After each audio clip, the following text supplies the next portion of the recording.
아멘. 아멘. 자, 이 내용은요, 가룟 유다가 예수님을 파는 거, 오늘 이제 그걸 좀 이제 보려고 합니다. 그런데 오늘 말씀을 여러분들이 보시기 위해서는요, 여러분들이 먼저 아셔야 될 것이 있습니다. 사람들은 자기 방식대로 하나님을 믿으면은 자기 방식대로 믿는 거, 나름대로 내가 최선을 다해서 내 나름대로 이렇게 믿는 거야. 그걸로 만족하는 분들이 굉장히 많습니다. 그런데 그것은요, 하나님 앞에 큰 불경을 저지르는 것이 될 수 있습니다. 왜냐면은 내 방식대로 하나님 믿겠다는 거거든요. 내가 하나님 알아서 믿겠다는 거거든요. 그렇기 때문에 오늘 가룟 유다도 그렇습니다. 가룟 유다는 예수님을 배신한 이유를 성경이나 많은 사람들이 여러 가지로 설명을 합니다. 그런데 그 중에서도 예수님을 팔은 것, 예수님을 배반한 것 가운데 가장 설득력 있는 내용이 어떤 내용인가? 가룟 유다는 결코 예수님이 십자가에 못 박혀 죽으리라고는 생각하지 않았습니다. 이때의 제사장들이 예수님을 십자가에 못 박아 죽이기 위해서 너 팔아라. 네가 좀 협조 좀 해주면은 내가 은 30냥 줄게. 그렇게 했는데도 불구하고 가룟 유다는 예수님이 죽을 거라고 생각하지 않았다는 것입니다. 누구 생각이요? 가룟 유다 생각입니다. 가룟 유다는 다른 제자들과 마찬가지로 예수님을 로마 제국에서 유대를 해방시킬 정치적인 메시아로 보였고, 나중에 예수님께서 유대 지방 이스라엘을 해방시키고 난 다음에 최고 높은 자리에 올라가면은 자기도 한 자리 얻을 거라고 생각을 했습니다. 그런데 시간이 갈수록 예수님은 가룟 유다가 생각한 방향으로 행동하지를 않았습니다. 예수님께서 오병이의 기적을 일으키고 죽은 자도 살리는 이 정도 능력이라면은 좀 로마 군대를 물리치고 우리한테 해방을 주셔야 되는데 도통 그렇게 생각하지 않는 겁니다. 가룟 유다는 분명히 알고 있었습니다. 예수님은 능력이 있다는 것을요. 그래서 만약에 내가 가룟 유다가 예수님을 팔아 넘긴다면은 예수님께서도 본인이 죽지 않기 위해서 어쩔 수 없이 무언가가 행동을 취하지 않을까? 저러한 능력을 갖고선 뭔가 행동을 하지 않을까? 이렇게 생각을 했던 것입니다. 그러니까 가룟 유다는 예수님에 대해서 알지를 못한 거죠.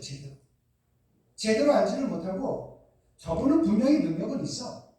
그런데 저분이 지금 능력이 있는데도 불구하고 같은 유대인끼리 하나님의 아들이라고 생각하기 이전에 이스라엘에서 태어났기 때문에 같은 유대인들끼리 뭐 저 정도만 하지 않겠어? 팔아넘기면은 자기도 어쩔 수 없이 능력을 발휘하겠지. 그런데 예수님은 그러지 않았습니다. 마치 무능한 분처럼 십자가에 매달려서 돌아가셨잖아요. 가룟 유다가 생각합니다. 내 계획하고 틀려졌네. 내가 예수님을 팔면은 이렇게 하면 분명히 예수님도 어쩔 수 없이 그 능력을 발휘할 줄 알았는데 그게 아니었네. 그때 무슨 마음이 들었을까요? 자기 때문에 한 사람이 죽었다고 생각할 겁니다. 그것도 스승은. 얼마나 죄책감이 많았겠습니까? 그래서 자살한 겁니다. 그렇다면 유다가 자살로 끝나는 이 비극의 원인이 어디에 있다고 생각하십니까? 그것은 예수님을 본래의 예수님대로 받아들이지 않고 내 유익을 위한 존재로서의 예수님을 만들고자 한 것이죠. 이게 비극의 원인입니다. 예수님을 성자 하나님으로 본 것이 아니라 저 예수님을 통하면은 내가 좀 건강도 얻을 수도 있고 내가 물질도 얻을 수 있고 내 자녀들도 잘 되는 것도 얻을 수 있고 나는 저 예수님을 잘만 이용만 하면은 나는 유익을 얻을 수가 있어. 이렇게 생각한 것이 비극의 원인이었다는 것입니다. 여러분, 너무나도 당연한 것 같지만 우리가 예수님을 변화시키는 것이 아니라 예수님이 우리를 변화시키는 거예요. 그런데 많은 사람들이 예수님을 변화시키려고 합니다. 심지어는 기도원에 가서 내가 기도하면 예수님께서 이거 응답을 받아주겠지? 목회자들 가운데서 그런 분들 많습니다. 개척을 하면은 이 강대상에다가 이부자리 펴가지고선 여기서 금식 기도하면 하나님께서 부흥에 열어주실 거야. 예수님을 예수님대로 본 것이 아니라 자기의 유익으로 보는 것이고, 내가 이렇게 행동을 하면은 하나님께서 뭔가 액션을 취해주겠지, 이렇게 생각했을 때 가룟 유다가 어떻게 했습니까? 자살로 비참하게 그 생이 끝났다는 것입니다. 여러분, 우리도 마찬가지입니다. 내가 예수님을 하나님의 아들로 보는 것이 아니라, 성자 하나님으로 보는 것이 아니라, 예수님은 내가 아플 때 내 병을 고쳐주시는 분, 내가 없을 때 나에게 돈을 주시는 분, 내가 사업을 할 때에는 나한테 이렇게 성공을 주시는 분, 내 아이를 위해서 기도할 때 하나님께서 내 아이에게 합격을 시켜주시는 분, 내 유익을 위해서 생각한다? 근데 그런 분들을 보시면은요, 두 가지 특징이 나옵니다. 첫째는요, 간증의 증인이 되어버려요. 내가 하나님 앞에 이렇게 기도했더니만, 내가 금식까지 기도했더니만, 내가 이렇게 며칠 동안 작정 기도했더니만 하나님 앞에서, 하나님께서 나한테 이렇게 응답을 주셨어. 간증은 잘해요. 첫 번째 특징입니다. 두 번째 특징은 무엇인가? 속이 배웠다는 거예요. 그런 분들 믿음 하나도 없습니다. 조금 만약에 힘든 일 생각해 보세요. 하나님 왜 이러지? 옛날에 간증했던 거 다 잊어먹어요. 왜? 주체가 나거든요. 내가 이렇게 했는데 왜 하나님께서 나한테 안 주시지? 주면은 할렐루야 그러다가요, 안 주면은 왜 이렇게 안 되시지? 내 신앙이 가룟 유다가 목매어서 죽었던 것처럼 내 신앙이 하나하나 죽어나가는 거예요. 내 신앙이요. 계속해서 죽어나가는 겁니다. 그러다 보니까 세월이 흘러가면 흘러갈수록 믿음이 성숙되어 나가는 것이 아니라 그 속에 믿음 하나도 없어요. 죽은 믿음이에요. 목사든 누구든 그런 사람들은 하나님은 하나님으로 보는 것이 아니라 뭔가 나한테 잘해주는 그러한 나의 유익을 위해서 하나님을 믿는다면 그런 분들은 세월이 흘러가면 흘러갈수록 믿음 절대로 안 생깁니다. 왠지 아십니까? 내가 하나님을 변화시키는 것이 아니라 하나님이 우리를 변화시켜 주셔야 되거든요.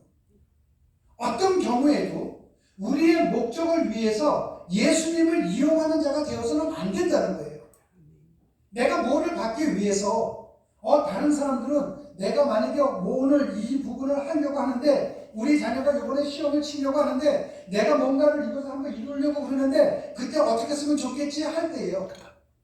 일반적으로 신앙생활하는 분들 가운데 이런 분들이 계십니다. 권사님, 집사님, 그럴 때 한번 하나님 앞에 작전 기도해봐. 매일같이 물질 좀 쌓아가면서. 성경 어디에도 없는 거죠, 그거는요. 자기가 만들어낸 우상적인 겁니다. 이단적인 거예요. 그건 사입입니다. 오늘서부터 우리 김성 집사님이 항암 치료가 들어갔습니다. 여러분, 우리가 그분을 위해서 우리 기도 많이 하잖아요. 최소한 여기는 담임 목사는 그 항암 치료 이전서부터 이 자리에 계신 여러분을 위해서도 매일같이 기도해요. 근데 왜 아픔을 줄까요? 만약에 이것이 제가 기준이라고 쳐보십시오. 뭐 하나님이 그래? 그렇게 기도했으면 건강을 주셔야지. 제가 기준이라면은 내 신앙은 벌써 죽어나가겠죠. 그런데 하늘에 날아다니는 참새 한 마리도 하나님의 명령 없이는 안 떨어집니다. 그러면은 참새와는 비교가 되지 않을 만큼 힘이 기뻐하는 존재인 사람, 그것도 하나님을 믿는 사람. 여러분, 전 세계에 보면은 하나님을 믿지 않는 사람들이 더 많습니다. 그래서 순복음 비정교의 성도, 주의 종을 통해서, 성도들을 통해서 항상 기도를 받는 분. 근데 왜 아플까요? 저는 거기 하나님의 뜻이 분명히 있다고 생각합니다. 그 하나님의 뜻대로 살아갈 때에, 그때에는 가룟 유다처럼 그 결말이 죽음이 아니라 베드로처럼 희망이요, 소망이요, 삶이요, 생명이 되는 것이죠. 여러분, 베드로를 보십시오. 처음에 예수님께서 이렇게 말씀하시고 저렇게 말씀하셨을 때는 그냥 건성으로 들었어요. 건성으로 듣다가 어떤 얘기가 나옵니까? 자기한테 불이익이 돌아올 것 같으니까 예수님에 대해서 3번씩이나 나는 모른다고 부인하고 저주까지 했습니다. 건성으로 듣는 사람들은 그래요. 하나님의 말씀을요. 믿음 좋은 것 같죠? 그런데 베드로가 닭이 우는 소리와 함께 예수님이 말씀하셨던 것이 생각난 겁니다. 로고스가 레마가 된 거예요. 그때 어떻게 합니까? 눈물을 흘리잖아요. 그러고 난 다음에 내가 이제부터는 주님이 갔던 길을 가겠다고. 2000년이 지나고 난 다음에도 지금까지도요. 이 자리에서 베드로를 얘기하듯이 베드로는 살아있는 인물이 된 거예요. 말씀을 정리하겠습니다. 세상에 무거운 짐이 없는 사람이 어디에 있겠습니까? 다 있습니다. 하나님 다 아십니다. 그 무거운 짐을 누가 준 걸까요? 하나님이 주신 겁니다. 어떤 거든지 간에 자신이 원해서 무거운 짐을 지는 사람은 아무도 없거든요. 그렇다면 그 속에 분명히 하나님의 뜻이 있다는 것입니다. 그 뜻을 묻는 것이 기도예요. 내가 원치 않는 환경을 하나님 왜 주셨습니까? 저는 그것을 알고 싶습니다. 제가 어떻게 했으면 좋겠습니다. 이게 기도지. 하나님 이것 좀 해결해 주세요. 나는 원치 않아요. 이게 기도가 아니라는 것입니다. 또한 매주마다 수요일마다 주시는 하나님의 말씀을 들었을 때 여러분들이 그거를 반드시 삶으로 옮기셔야 돼요. 나는 하나님을 이용하는 자가 아니야. 나는 하나님에 의해서 다루어지는 자야. 이것을 항상 여러분들이 가져야 한다는 것입니다. 여러분 모두 다가 자신의 목적을 위해 하나님을 이용하는 자가 되지는 마십시오. 나도 모르게 이용하는 자가 됩니다. 오직 주님의 목적에 의해 우리는 쓰임받을 뿐입니다. 비전교회는 하나님을 이용하는 교회가 되는 것이 아니라 하나님에 의해서 쓰임을 받는 교회가 되어야만 된다는 것입니다. 그러기 위해서 여러분 모두 다가 진짜 예수쟁이들이 되시기를 주님의 이름으로 축원합니다. 기도하시겠습니다. 하나님 아버지 감사합니다. 우리가 비록 마리아처럼 값비싼 향유를 주님께 붓지는 못할지라도 주님을 사랑하는 마음 가운데 아주 작은 일이라도 우리에게 맡겨진 일들을 사람에게 하듯이 하지 않고 죽게 하듯이 하는 우리가 될 수 있도록 복을 내려 주시옵소서. 어떤 경우라도 우리의 목적을 위해 예수님을 이용하는 자가 되는 것이 아니라 오직 주님의 목적에 의해 우리는 쓰여지는 것이라는 것을 잊지 않고 걸어가는 그리스도인들이 되게 복을 내려 주시옵소서. 주님 고맙습니다. 예수님 이름으로 기도드렸습니다. 아멘. 아멘.